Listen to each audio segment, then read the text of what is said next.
Bismillahirrahmanirrahim.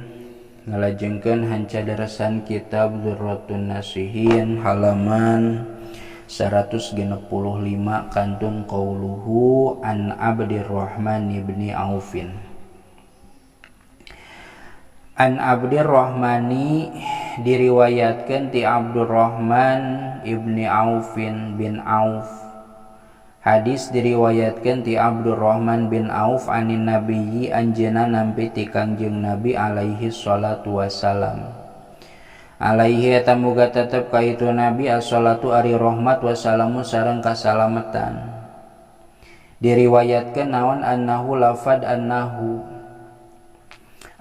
saestuna Nabi qala eta ngadawuh itu Nabi kana lafad ja'ani Jabrailu alaihi salam. Geus datang nika kami saha Jabrailu malak Jibril alaihi salam. Alaihi eta muga tetep ka itu Jibril assalamu ari kasalamatan. Wa qala sareng ngadawuh itu Jibril kana lafad ya Muhammadu he Nabi Muhammad. La yusolli henteu pati-pati maca sholawat alaika ka anjeun saha ahadun hiji jalma illa sholla kajaba maca sholawat alaihi ka itu si ahad saha sab'una alfa malakin 70 saha sab'una 70 naonana alfa malakin rebuna malaikat 70.000 malaikat. Waman sholat waman jeung saha jalma sholat anu maca sholawat alaihi ka itu jalma saha al malaikatu malaikat kana tah bukti itu jalma teh min ahlil jannati eta tetep ti sawarehna ahli surga.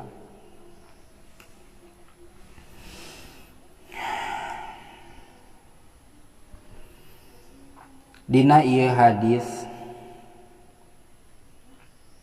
anu diriwayatkeun ku Abdurrahman bin Auf anjeunna nampi ti Kangjeng Nabi bahwa Kangjeng Nabi Muhammad kasumpingan ku malak Jibril anu mana eta malak Jibril teh ngadawuh ka Kangjeng Nabi ya Muhammadu la yusolli alaika ahadun illa sholla alaihi sab'una alfa malakin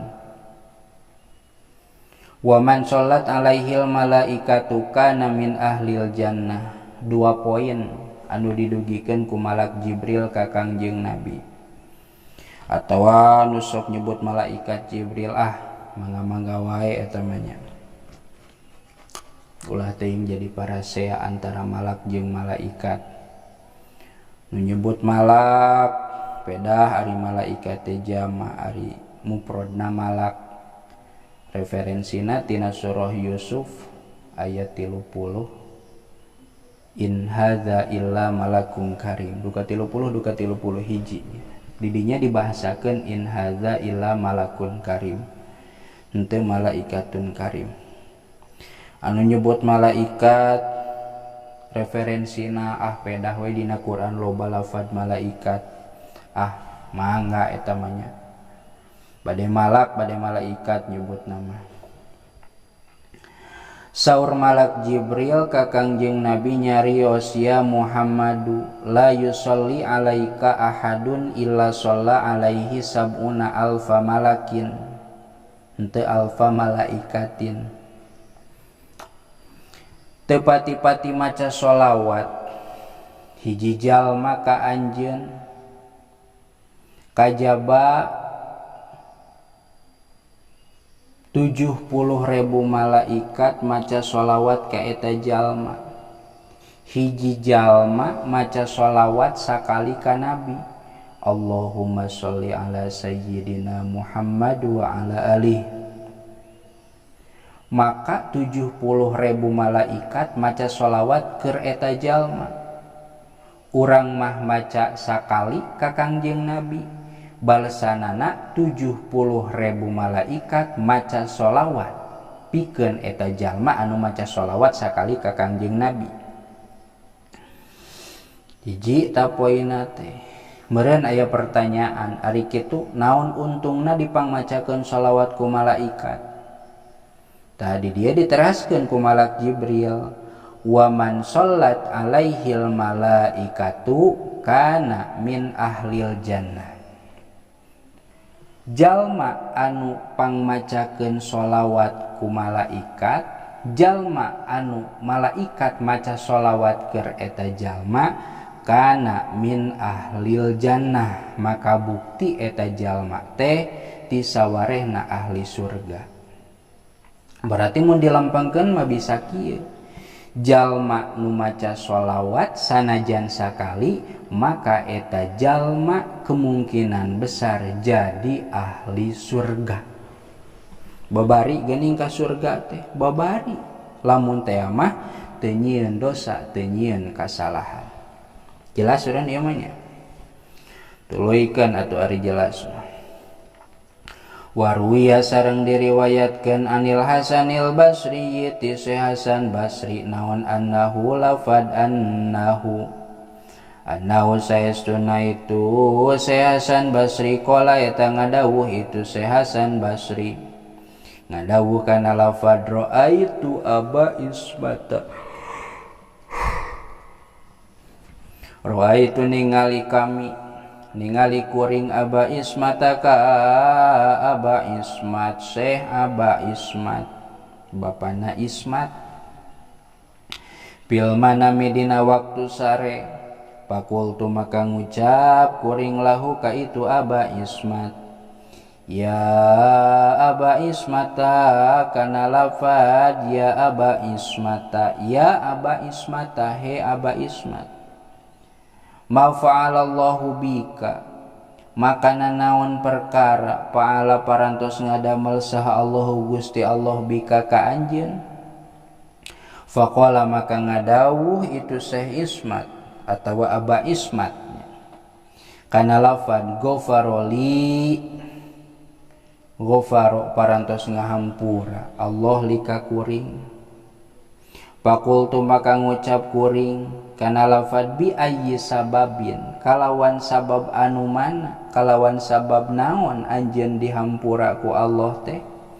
Qala ngadawuh itu aba ismat kana lafad ma zakartu hadisan illa shallaitu ala nabiyyi sallallahu taala alaihi wasallam.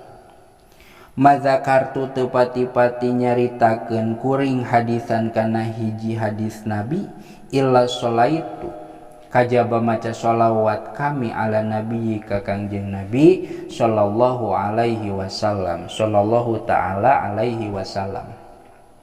Salam muga nabihan rahmat saha Allah taala alaihi ka itu nabi wasallam sareng mugi nabihan kasalamatan itu Allah ka itu nabi. Maksudna kieu diriwayatkeun ti Syekh Hasan Basri bahwa Syekh Hasan Basri sareng Aba Ismat teh babaturan. Dina hiji waktu Aba Ismat pupus ti payun dugikakeun ka impenkeun ku Syekh Hasan Basri. Panasaran ieu Syekh Hasan Basri Aba Ismat maotna kumaha. Ditaros ta Aba Ismat ku Syekh Hasan Basri da pendak dina waktu sekulem. Ya Aba Ismat, naon anu ku Allah dipidamal ka anjeun, anjeun teh kan geus maot. Tah kumaha ayeuna babalesna? Naon nu dipidamal ku Allah ka anjeun teh? Saur Aba Ismat, ghafaroli alhamdulillah Syekh abdi teh dihampura ku Allah. Dosa-dosa abdi dihampura ku Allah. Geuning bisa kitu hayang atuh kami oge bi ayyi sababin sabab naon gara-gara naon anjeun non make dihampura ku Allah teh.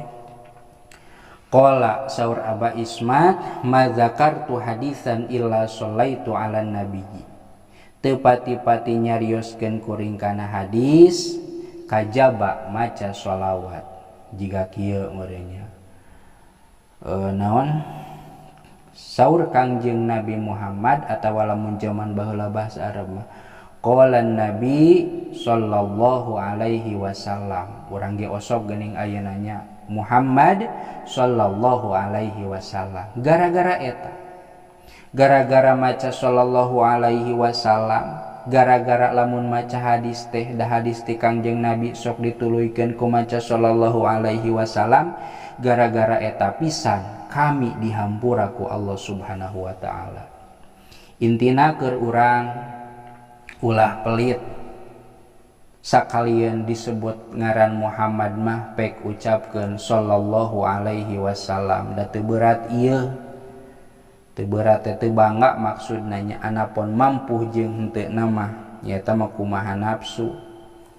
Da terkadang henteu berat mangan letah nu beratnya, pirage ngucapkeun sallallahu masih henteu kitu kumaha ieu, tong nganggap enteng, tong nganggap sapele da geuning. Dina kisah anu tadi kumaca sallallahu alaihi wasallam sakali pahalana fadilahna anu sakitu gedena. Zubdatul Wa'idhin nyarioskeun kana ieu katerangan naon kitab Zubdatul Wa'idhin.